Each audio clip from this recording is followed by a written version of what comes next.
Hello everybody, Dylan Stevens here, Certified Strength and Conditioning Specialist. Today I'm going to discuss high intensity interval training and whether or not it's the best form of cardio for weight loss. A lot of people might think that interval training, since it's so hard, you sweat a lot, your heart's pounding, that it's the best way to lose fat. In reality, that's not true. So in this video, I'm going to discuss why it's not and some better alternatives. So what high intensity interval training is when, say, you're either running on a stationary bike, on the elliptical. It's when you go as hard as possible for a short set amount of time, maybe 10 seconds, 20 seconds, 30 seconds, a minute, and then you immediately go into a break lasting either the same amount of time or a little bit longer. So it's a very good form of cardio if you want your heart to be as healthy as possible. Your heart is going to be pounding, your heart's going to be pumping blood as fast as possible, and you get a little bit of a rest time and you're able to get right back into it right away. So when you want your heart to be as healthy as possible, interval training is very, very good. It's the best form of cardio for your heart. But when we're talking about fat loss, interval training is not exactly ideal for trying to lose weight. So when you think about interval training, you're going as hard as possible for, say, 30 seconds.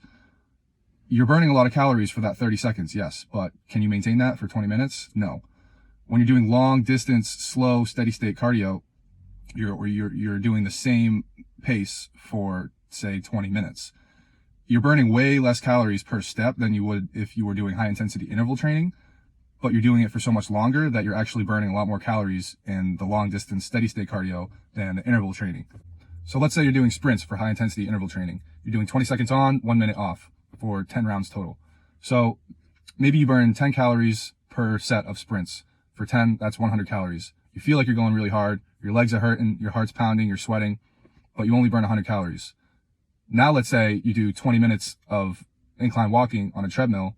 You're burning way less calories per step, but how many steps are you getting in? If you walk a mile, that's about 2,000 steps. If you're doing 10 sets of sprints, 20 seconds on, 1 minute off, you're maybe only taking 25, 30 sprint strides per set of those sprints.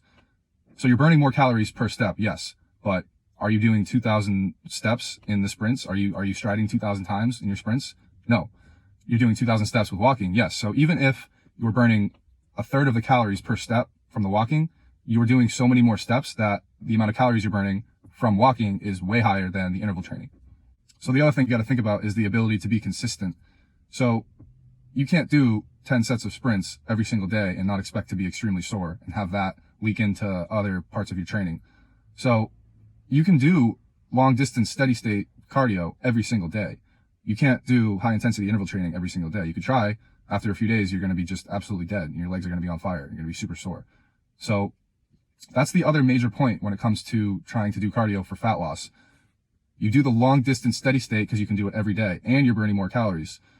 This is not to say you should not do high intensity interval training, but maybe do it once or twice a week instead of every single day. You have to realize that the long distance steady state, you're able to do it every day and you're burning more calories. So if you do 5, 6, 7 days of long distance steady state cardio, walking a mile, 2 every day, you're going to burn a lot more calories and you're going to be able to do that and stick with it for a lot longer than if you did high intensity interval every day.